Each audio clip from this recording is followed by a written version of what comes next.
Oi, aqui é a Tamires do Resenhando Sonhos, esse é mais um vídeo do Tecendo a Roda e hoje a gente vai conversar sobre os 3 primeiros episódios da terceira temporada de A Roda do Tempo.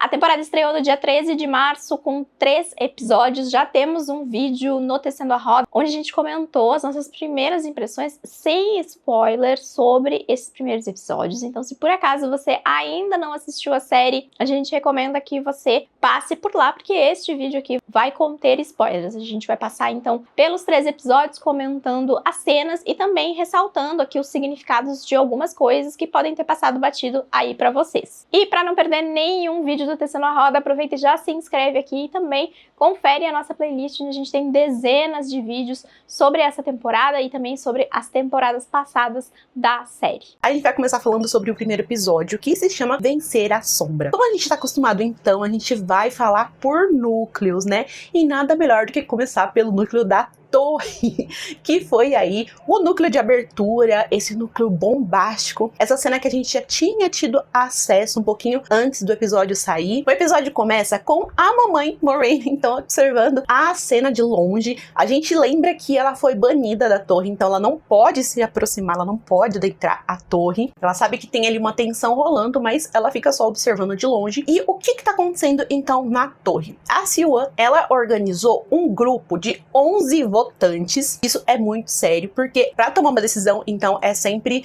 necessário a maioria das votantes, só que nesse momento ela impede a entrada das votantes vermelhas. É lógico que a julgada, nesse caso, vai ser a Liandrin, e ela desconfia, então, das votantes da Aja Vermelha também.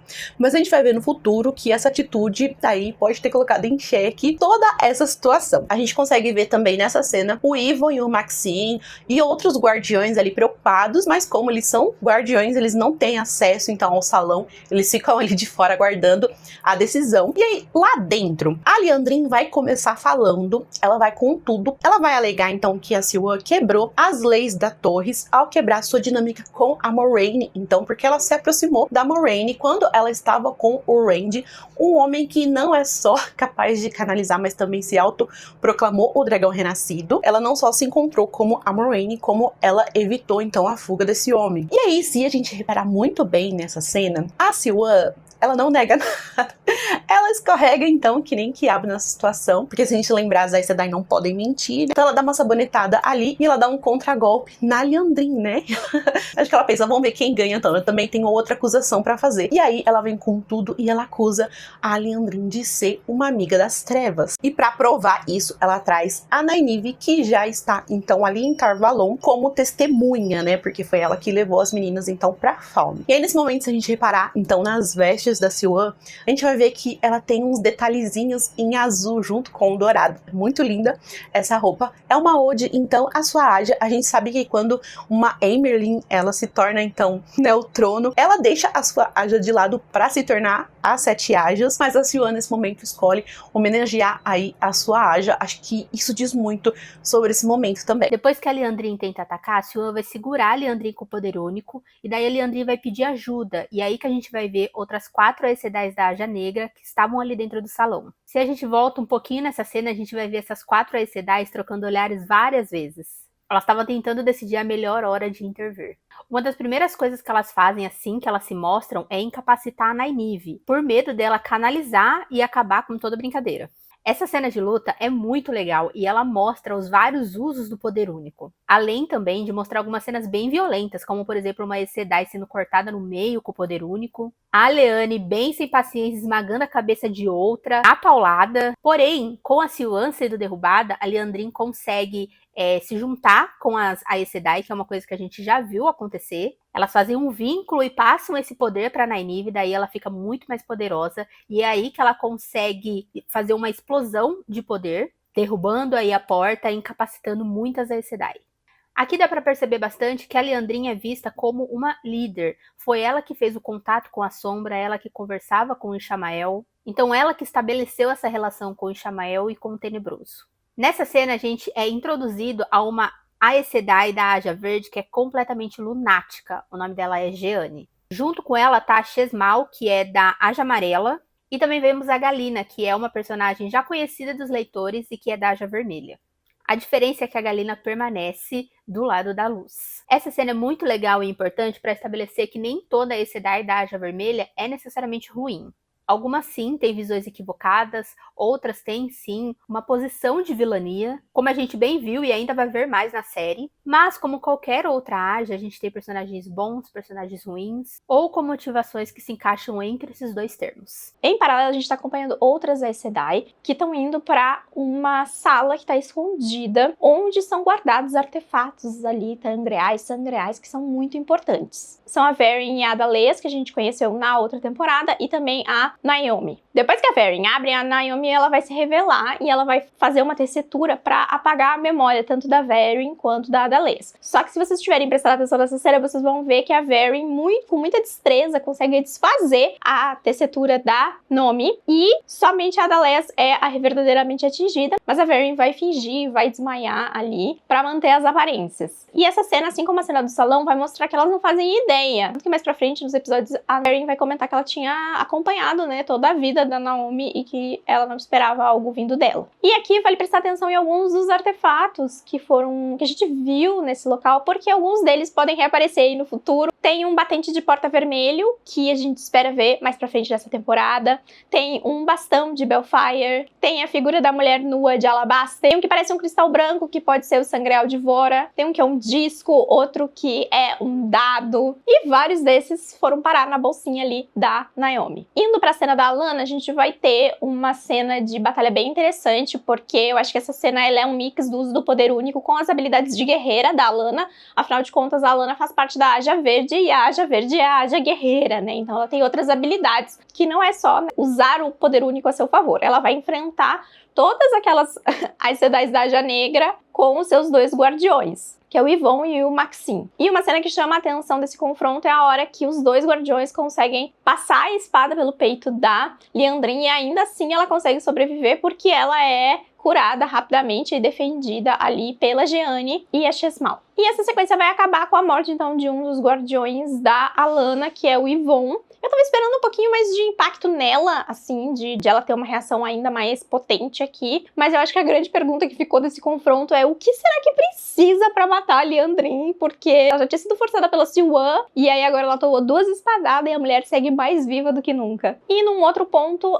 vamos ver a Siuan entrando em conflito, né, com as duas Aes Sedai, que vão tentar blindar ela ali no poder, mas a Siuan é mais forte, né? Então, pra tentar acabar com tudo, ela vai derrubar uma torre, ela vai acabar sendo protegida com a ajuda da Moiraine, as duas vão cruzar olhares ali, mas elas não chegam a se falar, porque a Moiraine está chateadíssima ainda com o que aconteceu lá na outra temporada. E, galera, a gente adora essa dupla, tá? Eu não sei, de vez em quando aparecem uns rumores de que não gostamos deste casal. Nós amamos o chip e ficamos tristes aqui que elas não trocaram nenhuma palavra. Agora a gente vai falar um pouquinho sobre a Moiraine, depois da Lanfear e também sobre essa dinâmica, essa parceria das duas, né? Da Moiraine, ela tá muito decidida, sabe, a puxar o Randy pelo cabresto, que ele vá pra Tyr aceitar o seu destino e empunhar Calandor, né? Não pra que todos entendam que ele é o dragão renascido, mas pra que ele também entenda isso. E aí a gente vai ver ela, inclusive, fazer uma aliança perigosa, que é com a Lanfear, que acaba querendo a mesma coisa aí que ela, né? A atriz, a Natasha O'Keeffe, ela já tinha dado um spoilerzinho disso, então, numa das entrevistas, né? E fica muito claro que as duas querem isso, né? Tem isso em comum. Elas querem que o Randy vá atrás, então, desse sangreal, o mais poderoso, então, que um homem pode possuir, para que isso o ajude, então, na luta contra a sombra. Só que o Randy, ele vem de 2 rios, e a maior característica do povo de 2 rios, então, é a teimosia.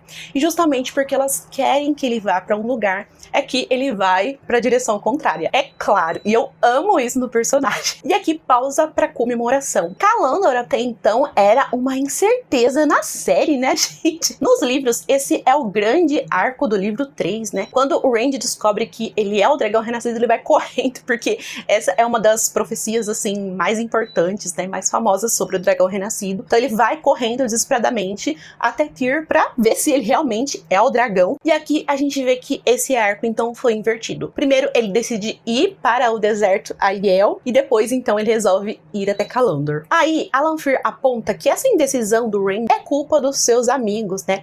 Que eles ficarem juntos vai atrapalhar o Randy. E ela joga essa responsa pra Moiraine, diz que se ela quisesse já teria resolvido isso. O Lan, ele fica com o pé atrás e diz pra ela, então, tomar cuidado pra não confiar. Gente, Lan sendo sensato, finalmente, foi isso que a gente pediu. Mas a Moiraine concorda com a Lanfear, sabe? Até certo ponto, né? Não completamente, ela concorda ali na Lanfear. Então a gente vai observar até onde essa aliança vai. E aí, outra confirmação que a gente tem nesse momento, do número de abandonados, né, de amaldiçoados, até então a gente não sabia quanto que a gente ia ter na adaptação, nos livros são 13, e aqui, né, a gente tem a confirmação de que serão 8. A gente precisa abrir bastante os olhos, então, e observar, né? A gente já sabe da aranha, da Moghedien. A gente precisa lembrar que todos já estão à solta, né? Porque o Ishamael fez esse servicinho aí de quebrar todos os selos. Outra coisa importante que a gente captou também é que a Moiraine, ela pediu pro Lan ir pegar a espada Malkier, então, que o Lan possui ali, né, na Torre Branca, que é uma espada forjada com o poder único, assim como a espada do Randy também era uma espada forjada com o poder único, né? E aí ela diz que com essa espada ele pode matar um abandonado. E aí agora a gente entende então por que que o Ishamael morreu tão fácil assim, entre aspas, né, pro Randy no final da segunda temporada. A gente vê essa aliança se concretizar e se fragilizar ao mesmo tempo com a bolha do mal criada pela Lanfear, que leva aí a uma sequência de ação que é bem intensa e que alcança todos os 5 de Dois Rios. A Moiraine tá ali esperando pacientemente, não tão paciente assim, mas enfim, tentando. Porém o Lan, a gota d'água dele foi quando ele escuta a Nynaeve pedindo ajuda. Quando eles então confrontam Lanfear, o Lan super puto porque a amada dele foi esfaqueada muitas vezes, a Lanfear percebe que algo tá errado com a presença do Homem Cinza, que não foi criado por ela e sim pela aranha, a Moghedien. Agora houve um certo rebuliço pelo fandom sobre essa bolha do mal estar vinculada a Lanfear, porque nos livros é outro contexto. Porém, certas subjetividades que o livro atribui apenas ao poder do tenebroso são muito abstratas para serem apresentadas assim, ó, a bel prazer em uma adaptação. Tá mais fácil para a compreensão do público se as ações do mal estiverem atreladas a pessoas do mal que elas já conhecem na série, no caso, os abandonados. Tanto que o conceito do tenebroso sempre esteve atrelado ao Ishamael. Essa influência do tenebroso de verdade, além da presença dos Trollocs, do enfraquecimento dos selos, deve vir só mais pra frente, quando uma parte maior aí da história tiver mais consolidada na mente do espectador.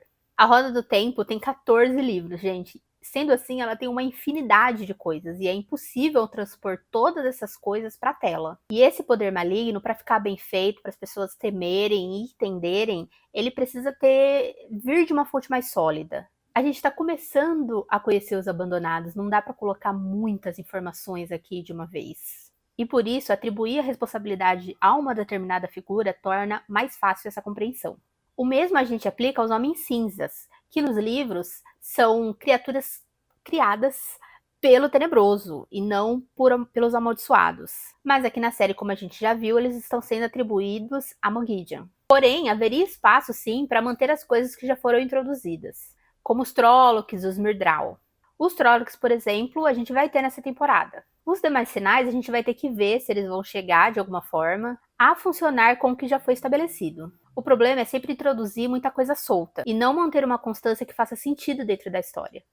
Indo pro arco do Randy, ele vai começar aqui reunido então com todos os seus amigos. Eles estão tentando aproveitar ali uns momentos de paz. Tem um clima estranhíssimo ali com as donzelas da lança, porque elas estão andando atrás dele, tentando proteger ele, né? Porque ele pode ser, né, o Carcarn. E a Aviendha vai mencionar que ele vai precisar, né, passar ainda por uma prova para confirmar isso. Nós já comentamos sobre isso tanto no vídeo do que ia ser adaptado, quanto no vídeo especial que fizemos, que saiu aqui no canal, inclusive, que é sobre o povo Aiel, e a gente recomenda bastante que vocês assistam. Vai ter uma conversa entre o Randy e a Moiraine. Ele tá estudando mais ali as profecias e ele vai falar que o que ele queria de verdade era ir pra casa, né? E aqui eu sei que essa cena gerou uma certa comoção, né? Porque a galera fica, não, mas o Randy não iria. E, gente, esse é um desejo do coração. Ele só tá verbalizando aqui um desejo do coração dele, que ele preferiria não estar passando por nenhuma dessas coisas. É a verdade. O lugar onde o Randy gostaria de estar é realmente a casa dele. Mas ele sabe de verdade que ele não pode ir pra lá. Não é que o Randy é burro ou que ele ignora as coisas. Ele só exprimiu aqui o desejo mais verdadeiro que ele tem, que era de que nada disso estivesse acontecendo, porque o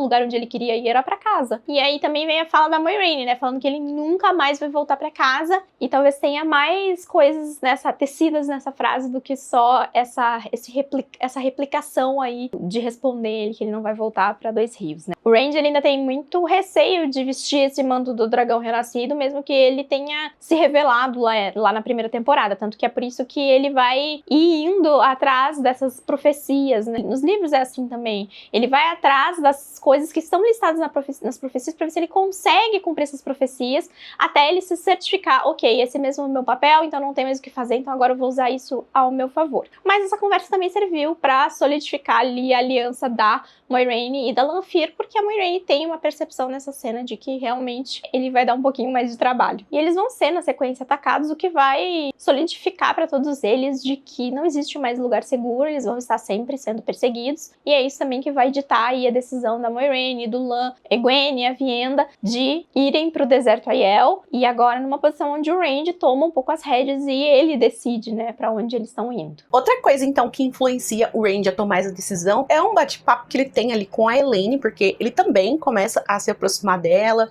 e ela vai dando umas diquinhas ali pra ele sobre liderança, né, sobre política, né, sobre o que um líder faz. Essa conversa, inclusive, né, segundo o Rafe, foi retirada diretamente dos livros aí, de uma conversa semelhante entre eles. Eles têm mesmo esses papos, né, porque ela nasceu pra governar. E a Elaine também muito versada e cheia de conhecimento, né, identifica algumas profecias do dragão e diz pro Randy, né, que pelo conhecimento dela, a Pedra de Tyr vai ser o primeiro lugar que ele vai conquistar, mas não o último, né, e isso acaba despertando algo aí no Randy. E assim, opinião nossa, mesmo que a gente quisesse ver a Pedra de Tyr agora, a gente tá ansioso pra ver Callandor, eu também tô ansiosa pra ver Callandor, acho que foi uma decisão acertada, sabe? Foi muito interessante ver o Randy criando esse senso de liderança, entender o seu papel antes de tomar esse caminho pra se tornar um conquistador. O Randy que a gente viu até agora é um pastor, não um político, sabe? Ou militar. Então faz sentido que a sua primeira conquista fica um pouco mais pra frente, que isso seja um pouco mais gradativo. E, inclusive, nessa conversa a gente tem o primeiro conceito, então, de povo do dragão, que ele vai acabar discutindo, que despertou o interesse dele aí, e é esse povo Aiel, né, que tá em busca do Caracar. E mais uma coisa, ainda sobre Callandor, né, eu acho que a série acertou muito, né, com a construção desse Randy que ela vem apresentando, né, porque assim, o Randy dos livros, ele toma essa atitude desesperada de ir atrás de Callandor, sabe, pra decidir se ele é o dragão renascido, e a gente tem que lembrar que esse é o sangreal mais poderoso que tem no mundo, sabe, poderia ter dado muito ruim.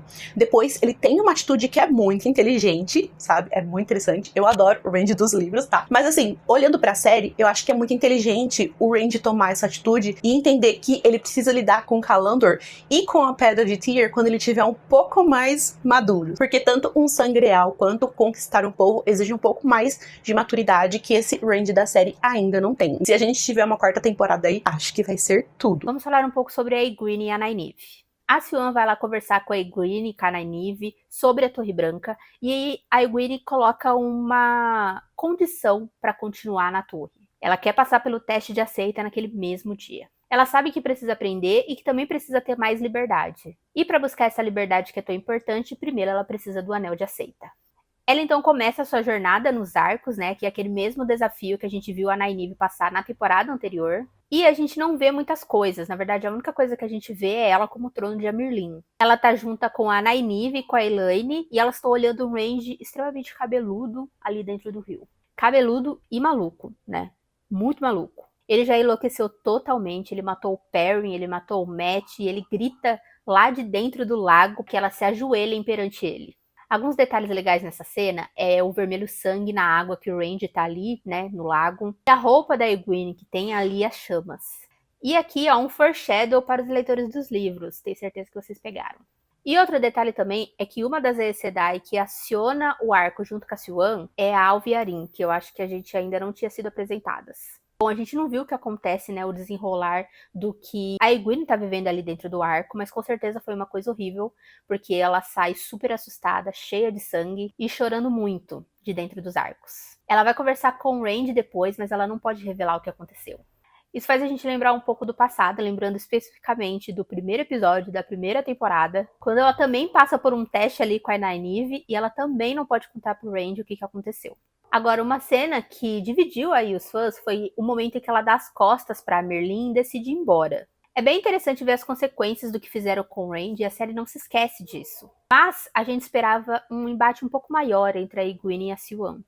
Talvez pela Siuan já estar bastante fragilizada, ela nem teve forças para ter um embate com a Egwene, que é um indicativo também do que pode estar vindo por aí. Nos livros, a Egwene é uma das maiores cadelinhas da torre, ela defende muito o aprender e tal, e a série tá trabalhando ela de uma forma um pouco diferente. Eu não acho de forma alguma que ela ter tomado essa atitude no começo desse primeiro episódio diminui o apego que a Egwene tem com esse local, mas eu acho que define um pouco diferentes prioridades para ela, porque afinal de contas foi por ela confiar tanto na torre e estar nas mãos de uma Aes Sedai que ela passou por todo o trauma dela na última temporada. Né? E a maior prova de que ela não tá abandonando essa ambição dela aqui é o fato de que ela exige passar pelo teste primeiro, porque isso vai dar flexibilidade para ela de poder fazer o aprendizado sobre sua própria ótica aqui. Ela vai aprender outras coisas nessa temporada, a gente já tem os vislumbres disso, mas vai ser por um caminho diferente. E aí eu também espero uma postura bastante diferente da Egwene mais pra frente, porque essa posição dela agora, a forma como ela se posicionou agora frente a pessoas que, no caso da figura da Siuan e de Aes Sedai, full Aes Sedais aqui, de ditarem o destino dela e ela não aceitar mais isso, eu acho que vai influenciar muito no resultado disso mais pra frente. E eu particularmente não vejo problema nenhum em ela não ser tão complacente mais com as coisas. E aí uma outra coisa que é importante ressaltar aqui no arco dessa personagem, eu virei a defensora da Egwene de repente, é o arco de romance dela com o Randy. Gente, isso aqui, a galera já ficou assim em pânico que esse assunto tinha voltado. Tem uma coisa que é importante a gente entender, galera, que é contexto. Eles passaram um mês trancados num navio e a coitada tava totalmente traumatizada.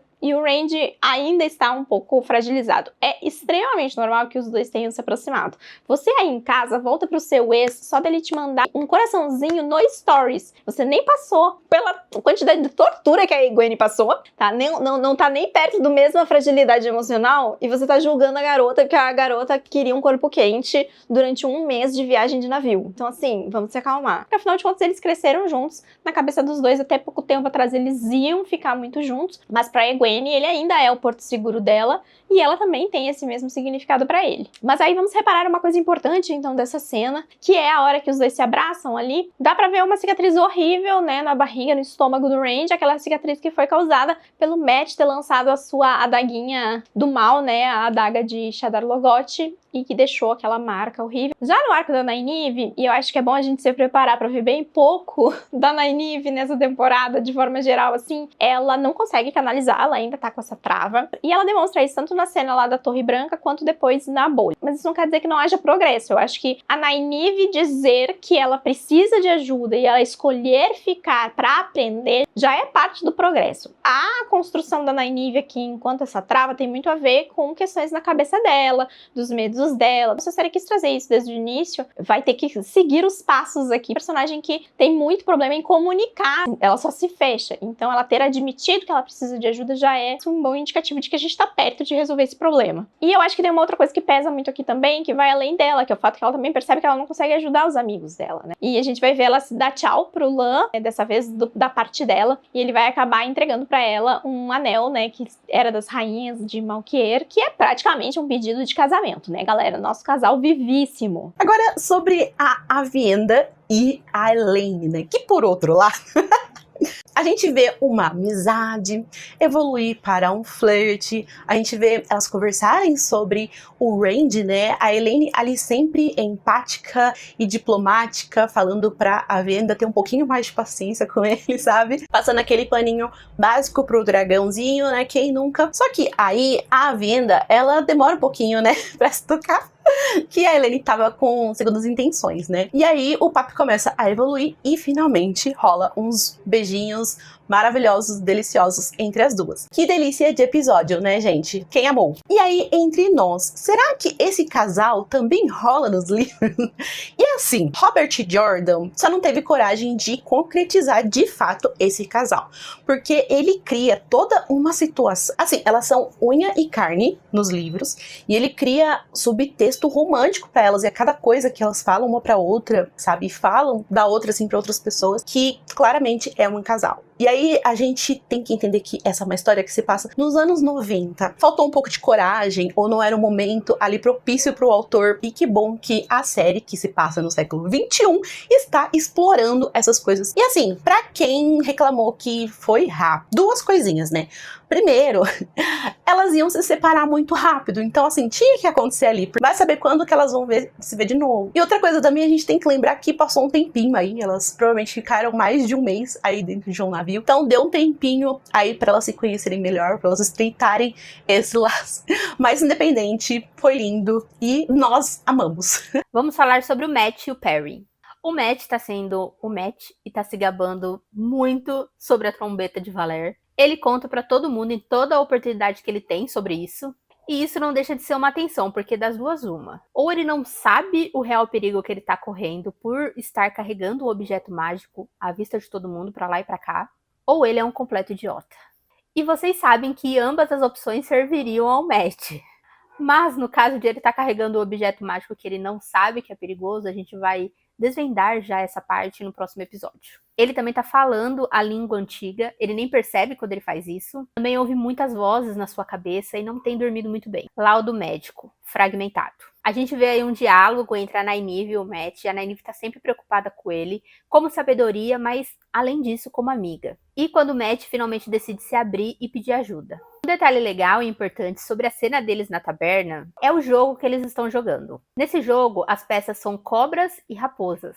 Já tendo visto o batente nesse mesmo episódio, a gente já consegue imaginar o que tá vindo por aí. E outra coisa que o nosso querido Matt protagonizou foi o jogo do beijo da donzela. Esse daqui é um fanservice puro para deixar vocês, fãs dos livros, muito felizes, porque esse é um costume Aiel. É uma tradição Aiel que a gente vê nos livros.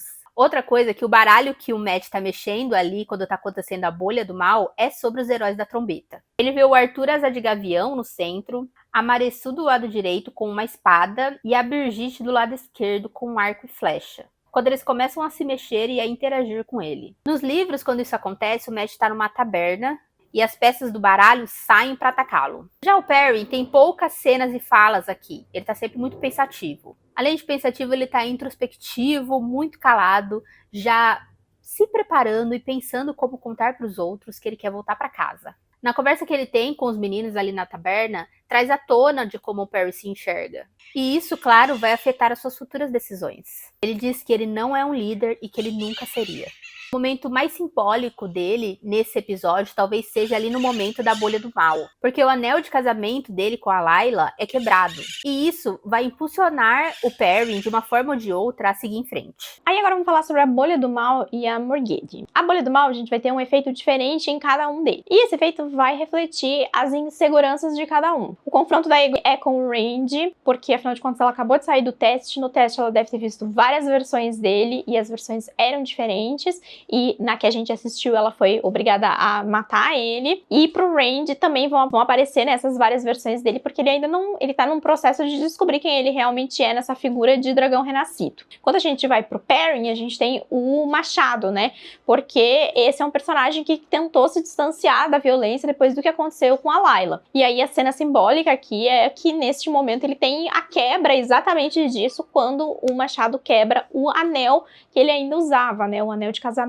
dos dois. O Matt vai ficar completamente travado, o que tem muito a ver com essa coisa dele de não querer assumir um papel de responsabilidade, ele não quer ser o herói, então ele fica completamente travado e vai vendo ali as cartas se mexendo, aquele baralho que é um baralho dos heróis. E a única que vai ficar numa posição diferente é a Nynaeve, porque a Nynaeve não tá necessariamente presa na bolha, sofrendo nenhum efeito da bolha, ela vai ser atacada por um homem cinza que vai esfaquear ela 11 vezes, e o Rafe Judkins não não consegue bater as afirmações, as alegações de que odeia a Nynaeve.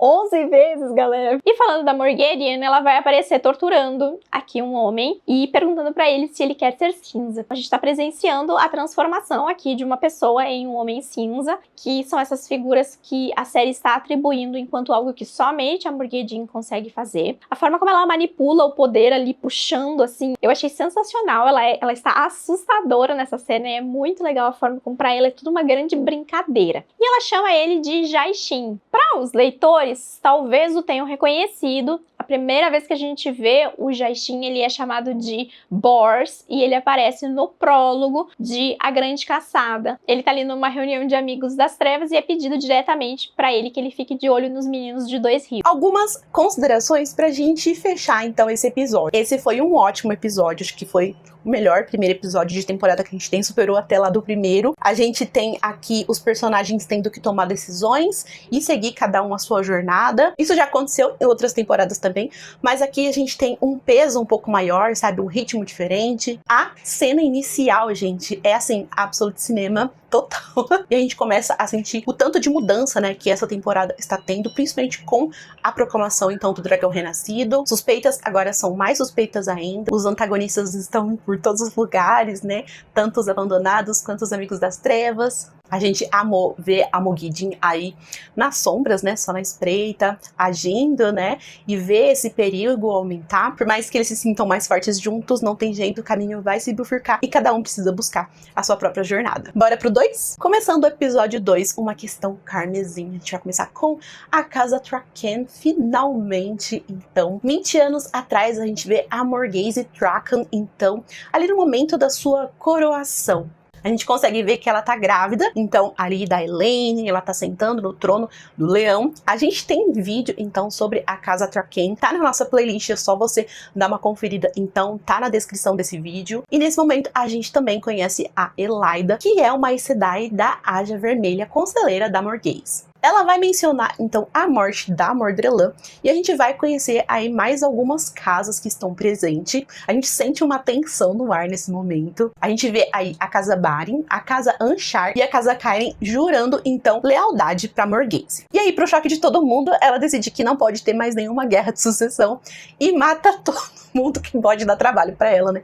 Que são as mulheres, né? Porque esse é um trono que só mulher pode ocupar. Cortem-lhe as cabeças, é real. A Morghese é a rainha de copas de A Roda do Tempo. Um docinho de pessoa. E essa é uma ótima introdução, então, da Morghese, porque a gente consegue aí ter uma noção do que ela tá disposta a fazer pelo trono. E o curioso dessa cena é que o Taringail Damodred, que é um personagem importante para esse momento, então, da Morghese, não é mencionado. E aí, nos dias atuais da série, ela chega em Tar Valon com muita pompa, flores, meu Deus do céu, acompanhada pelo seu consorte, o Lord Gabriel, e também pela Elaida. E o legal dessa cena, né, é que mesmo com toda essa pompa, a Siuan faz questão de deixar ela esperar, né, porque afinal ela é um trono. E só pra gente lembrar, a Morghese, ela já foi uma noviça ali na torre, né, assim como a Elaine. E aí junto com ela também chega o Galad, que é extremamente bonito, e também o Gawyn, que é gostoso, mas também é só ok. E ela chega, então, bem brava pra questionar sobre a Elaine, né? Ela fica sabendo, então, que a Elaine sumiu um tempo ali e chega, então, pra questionar o que aconteceu. E aí a gente tem alguns detalhezinhos, então, pra observar nessa cena. A Morghese, ela tem um anel das Aes Sedai que não tem a pedra, né? Isso significa que, apesar de ter sido uma noviça, como eu falei pra vocês, ela não é forte o suficiente no poder único, diferente da Elaine. A gente já viu isso com a Lady Amalisa lá de Fal Dara, na primeira temporada. Também tinha um anel vazio, né, de Aes Sedai. Outra distinção, então, é na apresentação dos irmãos da Elaine, né, do Galad e Gawyn, sendo o Gawyn apresentado como o príncipe da espada. A gente explicou mais ou menos o porquê disso lá no nosso vídeo sobre a Casa Traken, se você tá um pouquinho perdido. E outra coisa pra observar também é a hesitação das pessoas com relação ao Lord Gabriel. Toda vez que o Lord Gabriel chega, as pessoas ficam, Lord Gabriel, né? As pessoas têm uma hesitação, tipo, quem é você mesmo? Lembrei! Não sei se vocês repararam nisso. O diabo está nos detalhes e a gente descobre o porquê lá no terceiro episódio. Morghese quer saber se a Elaida acabou descobrindo alguma coisa, pois as duas sabem que que tem coisas ali sendo escondidas. A Morgase diz que sente que a Siuan tá perdendo seu poder dentro da torre, mas a Elaida fala que a Siuan não pode ser subestimada, que inclusive ela já cometeu esse erro antes. Nos livros, a Elaida nunca teve uma boa relação com a Siuan, nem com a Moiraine, né, afinal, vermelhas. Essa fala específica diz respeito à última eleição para o trono de Amerlin, como será mencionado quando a Morgase estiver partindo e avisa que a Elaida vai ficar. Ela era a oponente de Siuan e perdeu. E como seu último ato, a Morgase deixa bem claro para Siuan que se alguma coisa acontecer com a sua filha, a próxima visita dela vai ser acompanhada de um exército. Agora, voltando os nossos olhos um pouco para Elaine, a gente vai ver o reencontro dela com os irmãos e também com o Lord Gabriel. Pararam em algo na reação dela a ele estar ali? Pois é, outra pessoa que titubeou. No que diz respeito aos irmãos, a gente consegue ver que tem uma diferença clara entre eles, entre a relação deles. Enquanto ela vai lá, abraça o Gavin, brinca com ele, com Galad ela é super formal. Nos livros, apenas o Gavin é irmão de sangue da Elaine, enquanto Galad é enteado da Morgase e mais distante deles. Por isso, a distinção também na hora de se apresentar ao trono. Porém, a série ainda não tornou isso 100% explícito. Quando encontra a mãe, a Elaine descobre que ela veio buscá-la. A Elaine quer ser uma Aes Sedai, além de, claro, ajudar os amigos e também ajudar o Randy. Mas a Morgase a lembra que ela é a única filha dela e que seu papel principal é com o reino de Andor. Quando a Elaine está conversando ali com o Gabriel, ela descobre que Andor está com problemas. Problema ali com o povo, com os militares e que a linha de sucessão está em perigo. Por causa disso, ela acaba ficando um pouco mexida quanto a ficar ali na torre. Mas será que isso é realmente verdade? Elaine então vai e enfrenta a Morgase e diz que não vai voltar para casa com ela. Morgase então lembra ela que a última filha herdeira que saiu sozinha aí no mundo nunca mais voltou. Sim, ela está falando da Tigrane. Para convencer a mãe, ela conta tudo para ela o que ela fez, e isso era exatamente o que a Morgase queria. A Elaine quer merecer o trono e não somente herdá-lo, e esse é o principal argumento que ela usa. Naquela mesma noite ela vai passar pelos arcos, mas a gente não vai ver essa cena. E a gente nem precisa, porque a gente já sabe o que esperar desses arcos. Voltando nossos olhos pra Siuan, ela vai ter uma conversa com a Min. A Min tá ali, né, na Torre Branca, servindo. E a Min vai falar pra ela que teve uma visão onde ela viu um conflito acontecendo na torre, onde Aes Sedai vão morrer, 9 Aes Sedai, e que não é o conflito que a gente já viu. Então, assim, a Min, ela tem vislumbres do padrão. E como a gente já viu também, esses vislumbres podem não acontecer com o significado que a gente pensa. Mas aqui é um grande alerta. Ela fala, olha, eu não sei quando isso vai acontecer, mas vai acontecer. E vai ter um efeito aqui grande. Vai acabar recrutando, então, a Elaine e a Nynaeve, porque ela não sabe em quem confiar, né? E as duas são as únicas que realmente não podem estar nessa posição, porque elas foram traídas lá atrás. E ela não confia nem na Lyanne, né? Que é o braço direito dela, e é por isso que a gente foi vendo a Siuan extremamente irritada com a Lyanne. Toda vez que a Lyanne vai dar um conselho, alguma coisa, ela não consegue dar atenção ou ouvir, porque ela não sabe se ela não tá, na verdade, sendo manipulada, né? Esse clima de instabilidade, ele tá em todos os lugares, inclusive nessas relações que são super antigas, e no fato que a gente passa os episódios vendo as Aes Sedai cochichando ali pelos corredores. E um outro detalhe que é legal prestar atenção nas falas da Siuan nesse episódio é que tudo ela relaciona com o rio, né? Tudo ela relaciona com as origens dela. Então, quando ela tá conversando com a Morgase, ela menciona o peixe-leão, depois ela fala sobre a virada das marés, e depois também nessa conversa que ela tem com a Elaine e com a Nynaeve, também tem outra menção que remete às origens dela enquanto filha do rio. Agora, com relação ao Mat, a gente viu uma sessão de cura dele entre as Aes Sedai. E é curioso porque o Mat já passou por tanta coisa que ele nem se abala mais por passar por uma sessão dessa, né? Tempinho atrás, assim, sairia correndo só de pensar em passar na mão das Aes Sedai. Mas, aos trancos e barrancos, isso não impede o Mat de também viver o seu melhor momento. Então, a gente vê o Mat ali se enrolando com as aceitas pra cima e pra baixo na torre, até que a graça acaba quando os príncipes, né, os irmãos da Elaine chegam, o Galad e o Gawyn, e roubam a atenção pra eles, né? E aí o Mat fica muito frustrado, porque agora as noviças e as outras Aes Sedai dão mais atenção para os príncipes, né? Inclusive tem uma cena que a própria Nynaeve, né, tá observando ali os dois lutarem, meio vidrada, safadinha, né, mas a gente entende ela. E aí a gente tem uma cena muito boa entre o Mat e a Siuan, puro suco dos livros, gente. Ela trata ele com toda a pompa que ele acha que ele merece, sabe? Como o soprador da trombeta. Aí, gente, ela revela uma coisa pra ele que é muito óbvia, sabe?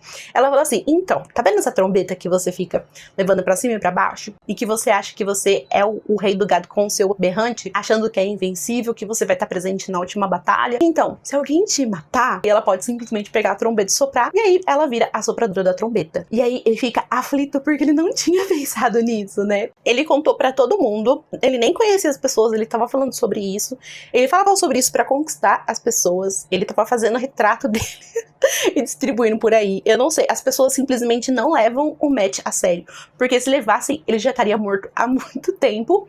E aí depois dessa, ele ficou real com medo ali, e ela, você quer que eu guarde pra você? A gente gosta muito desse Matt displicente, sabe?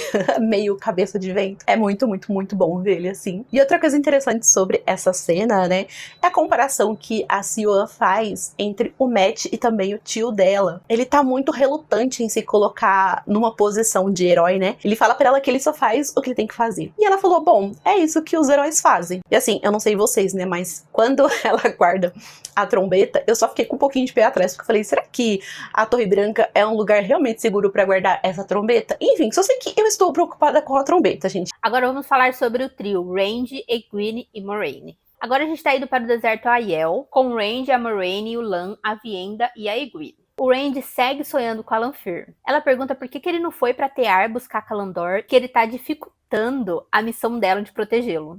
Essa cena é muito curiosa, porque aparentemente eles têm uma relação super boa. Ele segue ignorando totalmente quem ela é. Essa relação tá indo bem mais longe do que nos livros. A única vez que ele fica ali, levemente bravo, é quando ela insulta a Egwene.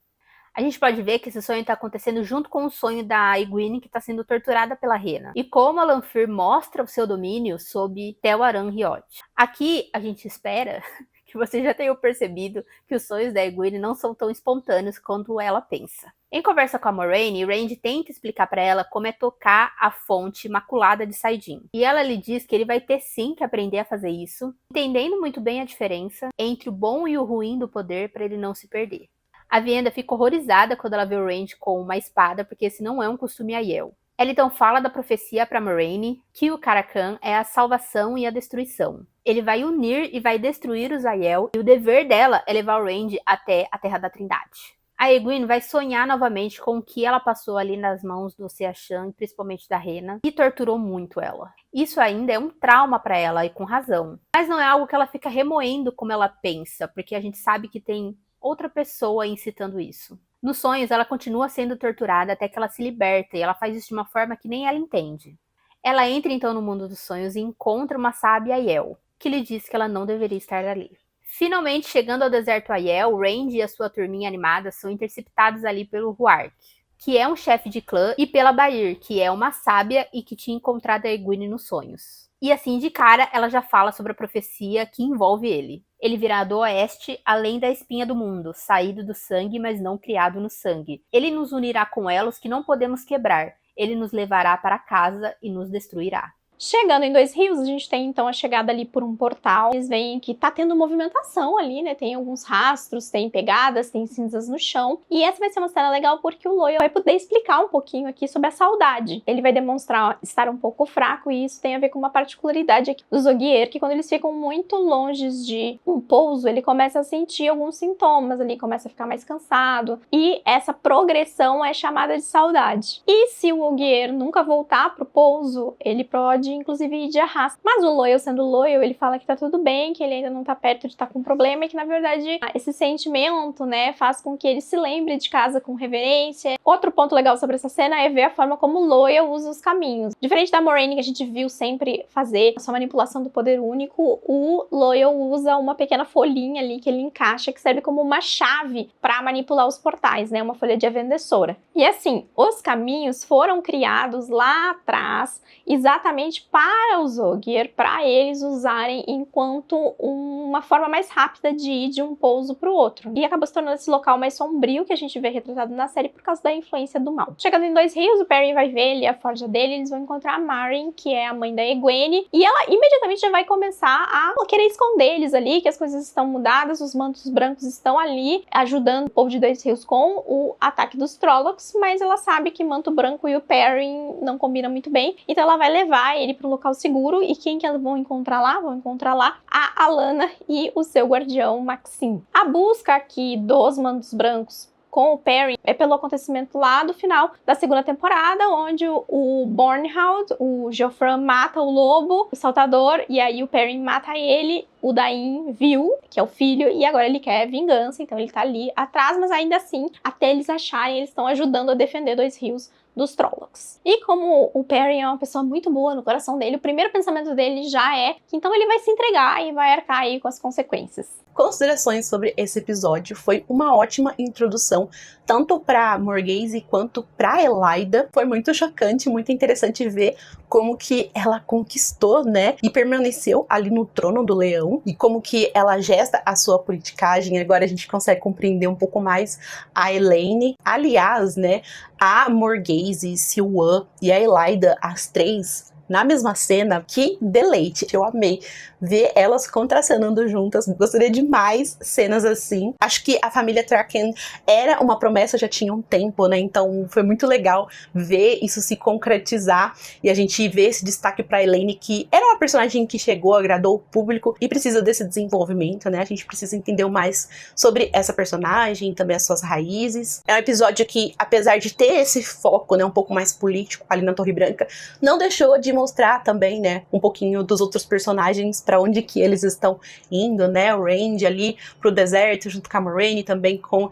a Egwene. A gente também tem o Perry indo pra Dois Rios, né? E aí tem uma coisa que a gente achou interessante aqui, bem curiosa sobre o episódio no geral. A gente tem várias repetições, né, de cenas parecidas aqui, que a gente vai ter até o futuro da temporada, né? A gente tem muitas cenas deles caminhando aqui, muitas cenas de plano aberto, inclusive. Acho que isso é muito interessante para enriquecer então esse universo, para expandir ele e para mostrar como o mundo ele é vasto, para simbolizar o tempo passando também. A gente não tem aqueles pulos de Game of Thrones, né, por exemplo, mas ao mesmo tempo o cenário é lindo, tudo. A gente perde um pouco a oportunidade de acompanhar também o avanço do mal. Na segunda temporada, a gente acompanha alguns lugares então que os personagens passam, que foram atingidos então pelas forças da sombra. E aqui a gente observa eles passando por alguns lugares e tudo parece muito belo, sabe? Muito irretocável, muito bonito. Menos em Dois Rios. Aí quando a gente chega lá, a gente vê que tá tudo devastado, né? E aí quando a gente olha pra esse ângulo, parece que não tem uma influência real, né? Causada pelo mal, né? Como antes acontecia com a influência do Ishamael. Agora que ele se foi, a gente perdeu um pouco isso, né? Sendo que a gente tem, o quê? Mais 7 abandonados aí que deveriam estar tocando o terror e a gente deveria escutar falar coisas assim acontecendo. Parece que esse impacto da sombra, né, com exceção desses focos que a gente já conhece, tá desaparecendo e não aumentando, né? Apesar dessas considerações um pouco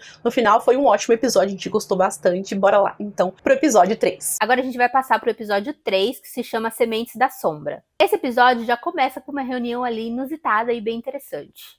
A gente tem a confirmação que o Lord Gabriel, na verdade, é Ravin, um dos abandonados. A introdução de Samael e a confirmação que Graendal e Semirhage são outros abandonados que vão chegar aí na adaptação. Aí, se a gente fizer as contas, sabendo que são 8 abandonados que serão trabalhados na série, falta apenas um. A gente tem o Ishamael, que já foi de Rasta, a gente tem a Lanfear e a Moghedien, que a gente já conheceu, e esses que a gente conhece agora no começo do episódio. Nos livros, eles são em 13. Dito isso, você tem algum palpite sobre quem será o abandonado que vai chegar? Esse outro nome que a gente ainda não sabe? Deixa aqui nos comentários pra gente. Bom, foi a Lanfear que convocou essa reunião e durante ali a conversa, a gente entende que o Lord Gabriel está infiltrado como consorte da Morghese. Ele está solto há apenas um mês, mas já usou da compulsão para se inserir na mente de todo mundo. Ele instaurou uma nova história na mente das pessoas, que ele e a Morghese estão juntos há 10 anos e super apaixonados. Por isso que lá no episódio anterior, alguns personagens que deveriam saber da existência dele sempre titubeavam quando ele aparecia. Porque era, na verdade, a primeira vez que eles estavam vendo ele. Tipo, a Leane e a Elaine. O propósito dessa reuniãozinha é tramar contra a Moghedien. Mas, sendo a aranha que é, ela tá ali escutando tudo. Essa cena é muito legal para estabelecer a dinâmica entre eles, que não é nada amigável. A Lanfear alerta que a Moghedien vai matar um por um, começando com o Samael. O mais fraco e o mais pequenininho também. Até ela finalmente se tornar Nae'Blis. Esse termo é novo aqui na série, quer dizer, em termos simples, braço direito. Mas é mais do que isso, claro. Essa é uma posição que os abandonados brigam para conquistar. pois é um cargo de muita importância. Quem carrega esse título fica abaixo apenas do Tenebroso e inclusive manda nos outros abandonados. É a pessoa que carrega esse cargo que recebe as ordens do Tenebroso. E a Lanfear, inclusive, é confrontada, porque depois da morte do Samael, ela sendo a mais poderosa, deveria ter o cargo. Porém, o queridíssimo Tenebroso está em silêncio, aguardando. Indo pra Torre Branca, a gente tem uma cena muito estranha, que é a Elaine e a Nina sendo colocadas numa posição de interrogadoras aqui das irmãs da Aja Negra. Então a gente tem a joia da Aja Cinza e temos a Miko da Aja Amarela. E a Miko, ela vai explicar sobre como funciona, né, os âmagos, como são as células, tá? O que eles estão chamando aqui de âmago são células. Então essas células da Aja Negra são compostas por 3 irmãs. Cada uma dessas células, então, 3 pessoas. E elas só conhecem uma outra pessoa de fora da célula. E para todas essas células, as 4 células que existiam na Torre Branca, porque a gente já sabe que temos aqui 12 amigas das trevas dentro da Torre Branca, e tá faltando uma, né? Então são 12. O contato de célula de todas era a Liandrin. A Liandrin sabiam quem eram todas ali e os 4 grupos de 3, os 4 âmagos só conheciam a Liandrin. Essa cena é interessante porque rola um jogo duplo. Então cada uma delas vai contar uma história. Uma vai contar que a Liandrin tá indo pra Tear em busca de Kalandor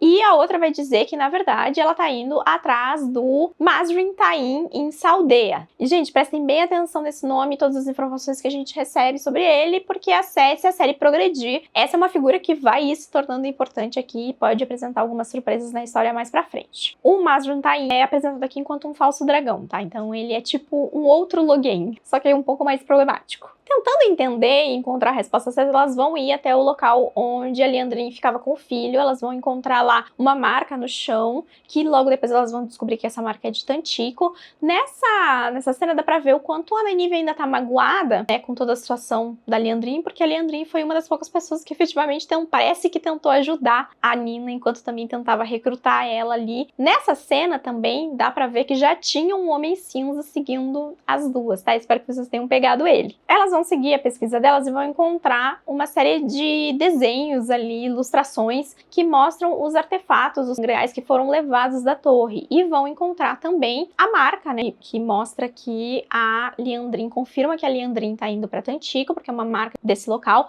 mas também o fato de que elas encontram o bracelete, né, a imagem do bracelete, e o bracelete também vem de origem de Tantico, né. Sobre o bracelete, a Elaine vai fazer a ponte ali de que Tantico foi o lugar onde os Shantian chegaram séculos atrás, porque o bracelete, o colar, é muito próximo da tecnologia que eles usavam com o Aidan, né? É um tipo de Aidan que a gente viu ser usado na última temporada com a Egwene, né, que foi encolerada. A gente vê alguns outros desenhos ali, como o disco, como o dado, e logo na sequência elas vão ser atacadas então pelo Homem Cinza. Quem vai resolver tudo é a Elaine, né, porque a Nina tá travada, e a Verin vai aparecer logo depois ali, e a Nina vai ficar toda desconfiada da Verin por coisas que ela não falou, por dúvidas que a Verin não perguntou, por coisas que ela não disse. Não foi pelas coisas que ela disse, foi pelas coisas que ela não disse. E mudando de arco, indo pro arco da Elaida, a gente vai ver que ela tá com alguns tremores e também tem um foco bem grande na pulseira que ela tá usando, tá?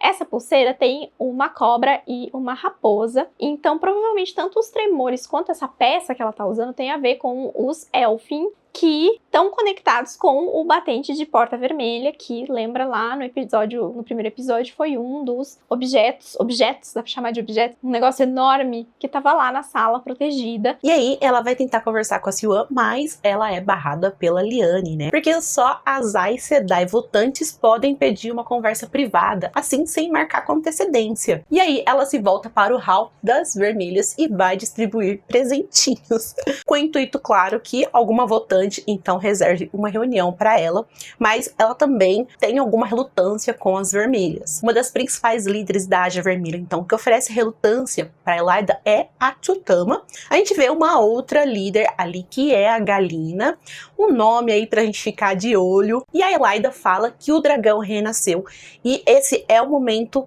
das vermelhas, sabe? Elas se prepararam durante muito tempo para lidar com isso. E a sua ideia é pedir essa reunião com o trono, então, para se preparar e enviar pelo menos 8 irmãs, então, ao encontro do Range para poder aprisionar ele e trazer para a torre. Algumas Aes Sedai ficam assim balanceadas, porque realmente, né, ela planta uma sementinha ali, né? Esse é o intuito das vermelhas. Mas a Tsutama então põe a mão na consciência das Aes Sedai e dizem então que a Liandrin já ferrou com a reputação delas ali na torre, então, e elas têm muito o que recuperar. Não é o momento de arriscar, então, isso. Só que a Elaida não vai descansar, gente. Ela é bem ardilosa e ela já sacou, então, a Damin, né? Ela diz pra mim que ela também tem visões, né?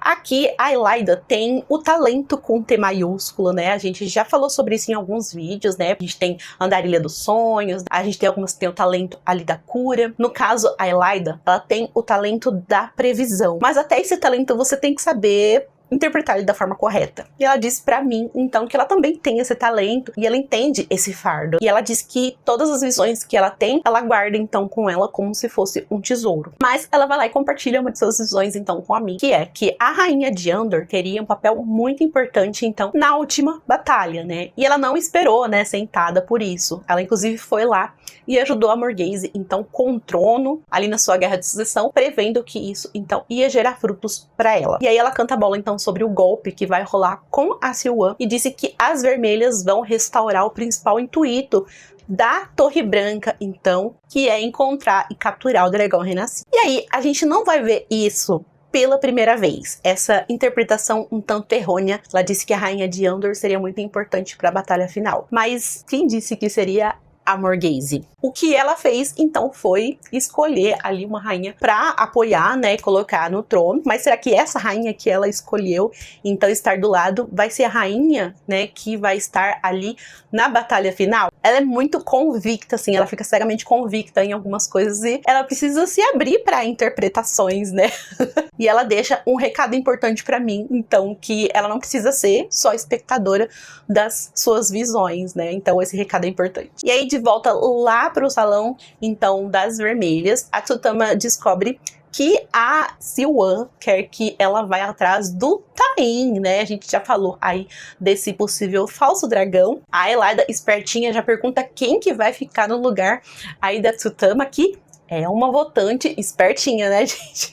Porque o Tain fica ali muito distante da Torre Branca, então provavelmente essa viagem da Tsutama vai demorar. E aí sobre o Matt, né, ele conversa com a Min ali, e eles têm uma conversa bem franca, e a Min fala os porquês que ela traiu ele, né, que ela mentiu pra ele. Então, lá na segunda temporada, sobre a chantagem que o Ishamael tava fazendo com ela, né, pra retirar, então, esse poder que ela tem, né, das visões, mas logo em seguida ela acaba tendo outra visão com o Matt, que é ele enforcado, né, num cenário bem diferente, a gente vê uma moldura ali, e o Matt, quando percebe que ela tá vendo outra coisa dele, já fala, pelo amor de Deus, me fala nada, mas ela sempre fica, né, com uma cara super espantada, né, mas é uma visão bem interessante pra vocês ficarem bem espertos. O que será que vem aí desse arco do Matt nessa temporada, gente? Aí a Nynaeve chega e fala, Matt, a gente vai dar no pé, a gente vai tentar seguir, então, os passos da Aja Negra, e fala, não, vou com vocês, né, não tô resolvendo nada aqui com as Aes Sedai, então não vou ficar com elas. E aí, né, o Galad, não pela primeira vez, gente, que é um chato, esquerdomacho, meu Deus do céu, vê o Matt e a Nynaeve e acha que o Matt tá enchendo o saco da Nynaeve, né, e vai ali e pergunta se tá tudo bem, se ela precisa de ajuda, tal, chato pra caralho. E aí o Matt, já de saco cheio, roubou tudo as picantes dele, chegou e desafiou os dois irmãos antes de ir embora, então, pra uma luta. E aí eles ficaram, esse cara é o maior perdedor, bora lá dar uma surra nele. Só que aí, nesse momento, o Matt invocou ali todas as suas memórias, até falou ali na língua antiga. Ai, gente, é isso que a gente chama de fanservice. Porque essa cena foi maravilhosa, a montagem boa, sabe? A luta boa, assim, foi tirada direto dos livros, foi maravilhosa. Ele incorporou o herói, ele meteu o sarrafo nesse teatro, com direito à trilha sonora emocionante. Eu tenho certeza que emocionou, e os fãs estavam esperando muito por essa cena. Conta aí pra gente se vocês gostaram ou não. E assim, eles partem, então, para Tantico, com a Min no encalço. Agora vamos entrar no núcleo do deserto Aiel. Começando com a Egwene, a gente encontra ali, o grupo encontra ali alguns Tuathan mortos, e a Venda fala que é muito desonroso não se defender. O que os Tuathan fazem porque eles seguem o caminho das folhas. Mas ela também diz que é mais desonroso ainda matar quem não se defende. Apesar de ser um território Aiel, parece que os ferimentos foram feitos por lanças. Isso aponta para os Shaido, que é um clã Aiel bastante problemático, tem uma rixa de sangue com os Tardad. O outro clã Aiel que está acompanhando aí os nossos queridos. Bair, a sábia, vai dizer para Egwene que faz anos que a Torre Branca não tem uma andarilha dos sonhos. Ela diz que quase todo mundo pode tocar Elaran Riod, mas poucos conseguem de fato entrar, e que de todas as sábias do clã Tardad, só ela e a Melaine são andarilhas. A Egwene explica que ela não consegue parar de sonhar com a Rena, e a Bair vê seus machucados. Ela diz que a Moraine já explicou para ela que os ferimentos feitos no mundo dos sonhos acompanham você quando você acorda. E a sábia diz que para isso acontecer, a pessoa precisa estar viva e não morta. O Randy vai ter outro encontro com a Lanfear ali no mundo dos sonhos, e ela diz que acha que encontrou um meio de fugir dos juramentos das trevas. Ela conta para ele sobre um Sandreal tão poderoso quanto Kalandor. Só que esse é para mulheres e chama Sakarnen. Ela diz que se um homem e uma mulher usarem eles juntos, podem destruir o Tenebroso. Aqui a gente acha que a série está mudando e juntando Sangreals. Esse Sangreal existe no livro, só que ele é diferente. E o que tem o nome de Sakarnen não é mais poderoso e nem um par de Kalandor. Ele, na verdade, foi feito com o poder masculino. Então, como há muitos Tergreais e Sangreais, eles devem estar reduzindo isso e atribuindo poderes diferentes para unificar alguns conceitos. Bair vai explicar para Moraine que aquele é o local onde os homens vão para se tornar chefes de clã e as mulheres para se tornarem sábias. E se o Randy for de fato o Caracan, ele também vai ter que ir. E ali naquela cena que todo mundo pensou em adultério, menos eu te conheço, Lan, estou com você, a gente vai conhecer a Melindra. Ela possui um grow dourado de Malkier nas costas. Ela fala pro Lan que fugiu de lá quando ela era uma criança e ela foi acolhida por uma sábia, mas queria ir embora com ele hoje para retornar ao lar dele, se ele quisesse. Lembrando que Malkier é aquele local que foi tomado pela praga. Esse é o lar do Lan, de onde ele é, em teoria, rei. É uma mudança aí dos livros, já que a Melindra é uma Aiel que se aproxima do Met. Mas aqui eles mudaram a sua origem para que ela se aproximasse, na verdade, do Lan. Vamos ficar atentos sobre o que essa aproximação tem a nos render. A gente sempre fica um pouquinho preocupado com os enredos do Lan. Indo pro arco do Perrin, ele finalmente vai ter um momento dele de se despedir ali da esposa. É uma cena belíssima, tanto visualmente quanto na trilha sonora. Inclusive, esses 3 episódios tiveram momentos em que a trilha com música, não só de trilha, mas também cantada, foram sempre muito bonitas. Ele tá ali no que é a área da família dele, né, que eles têm uma tradição de plantar, e ele tá ali olhando pra árvore que representa, então, a Layla. E a gente vai ter a chegada da Alanna. A Alanna tá com o rosto pintado, né, ela vai perguntar, né, qual é o costume ali, e que o Perrin vai explicar sobre as árvores, e ela vai explicar que de onde ela vem se mistura, né, as cinzas da pessoa que morreu, e se usa essas cinzas, né, então essa pintura que ela tá no rosto provavelmente tem o Yvon ali junto com ela. Aí a gente vai ser introduzido a um grupo de caçadores da trombeta, que está sendo liderado pelo Lord Luke. Essa também é a introdução da Faile, Fail, como você quiser pronunciar o nome dessa personagem, tá? Que estávamos aguardando aí a chegada. E o engraçado aqui é que eles estão procurando algo que o Perrin sabe exatamente onde tá e que não adianta mais procurar. Então, claramente, eles não sabem todo o contexto de tudo que aconteceu e o Perrin vai ficar quietinho, porque não diz respeito a ele. A Faile vai se apresentar enquanto Mandarbi, que significa lâmina na língua antiga, mas que também é o nome do cavalo do Lan. Isso aqui é entregue direto dos livros, tá, gente? Um fanservicezinho aí pros fãs dos livros do Robert Jordan. E aí, com a mãe do Matt e as irmãs tendo sido levada, o Perrin decide que ele vai se entregar, mas rola uma reunião ali da galera de Dois Rios, que eles não abandonam os deles. Só que o Perrin também vai ter que fazer um discurso ali motivacional, tá? Porque ele tá vendo que as pessoas estão começando a ir embora, né? E ele precisa que todos fiquem ali para que eles montem um grupo para poder se defender, né, dos ataques que estão acontecendo. Então ele vai dar ali um discurso e parece que está nascendo um líder, né, ali. E para não deixar a mãe do Matt e as irmãs também desamparadas, ele vai decidir ali que tá na hora então deles irem buscar elas. Pra finalizar, então, a gente vai falar da Liandrin, que realmente foi pra Tantico, já chegou lá tocando terror. Tantico, então, só pra gente deixar claro, é a capital de Tarabon, também uma cidade portuária que fica perto de Falme, então talvez a gente vê um cenário aí um pouco semelhante, mas só o cenário mesmo, porque os costumes, então, a vestimenta é bem diferente. E a Liandrin ali chegando cheia de rancor, matando os descendentes do marido, que continuavam com a prática de se casar com mulheres muito mais jovens, né, pelo visto. Depois a gente vê ela fazendo aquele símbolo complementar no chão, e é confirmado também que ela está com um Aidan masculino, então retirado da torre, né, que a Naomi roubou. Ela precisa encontrar então a peça correspondente ali na cidade. Ela tá procurando esse trangreal que é diferente, né? Ele não vai encolerar então mulheres, mas sim homens, né? Ela quer capturar o dragão renascido, e ela não percebe então que quem tá presente também, né, nessa situação é a Mogidin, que tá ali espiando só na espreita, então vendo o que elas vão então conseguir nesse cenário. Afinal, esse é o modus operandi então da nossa querida aranha. E a gente tem um detalhezinho aqui, né, interessante dos livros, é então o nome do marido da Liandrin, Jaqen Lonaut. Mas assim, esse arco, né, da Liandrin, ele é todo particular. Ele é exclusivo da série, né? A gente não tem tanto aprofundamento assim na Liandrin nos livros, né? E esse é o nome de um amigo das trevas ali nos livros, então, que eles escolheram reaproveitar e utilizar, então, aqui na série. Agora algumas considerações.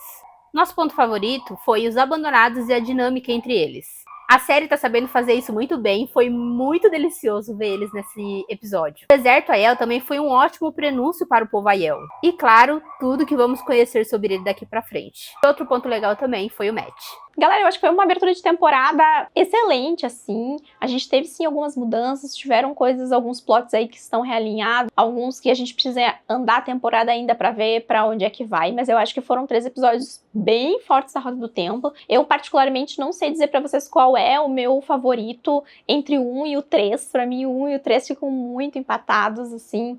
O 1 foi muito impactante voltar para a Roda do Tempo com um dinamismo completamente diferente, com um ritmo de história completamente diferente, e tendo todos os personagens ali posicionados de uma forma que a gente viu coisas acontecendo significativas com todos eles. E o 3 também teve esse dinamismo, mas também entregou muito fanservice, entregou muito foreshadowing, que eu acho que é uma das coisas mais legais dessa temporada, e foram coisas que a gente tentou abordar bastante nesse vídeo, é trazer o significado pra vocês das coisas, muito mais do que a gente ficar tecendo comentários pessoais sobre cada um dos acontecimentos. Ai, gostei disso, não gostei disso, gostei disso, não gostei disso. A nossa escolha aqui foi realmente pegar os detalhes e explicar essas coisas pra vocês, pra que quem não tem, né, o background dos livros possa ter uma experiência mais completa, e também para ir já antecipando aí a curiosidade para algumas coisas que vão vindo, e também caso você tenha deixado passar porque não tem o livro fresco tanto aí na sua mente, ajudar nessas percepções. Mas a série, esses 3 episódios são cheios de detalhes, eu acredito que a temporada toda vai estar assim, então é muito legal ir acompanhando e vendo como essas coisas podem ser sim usadas,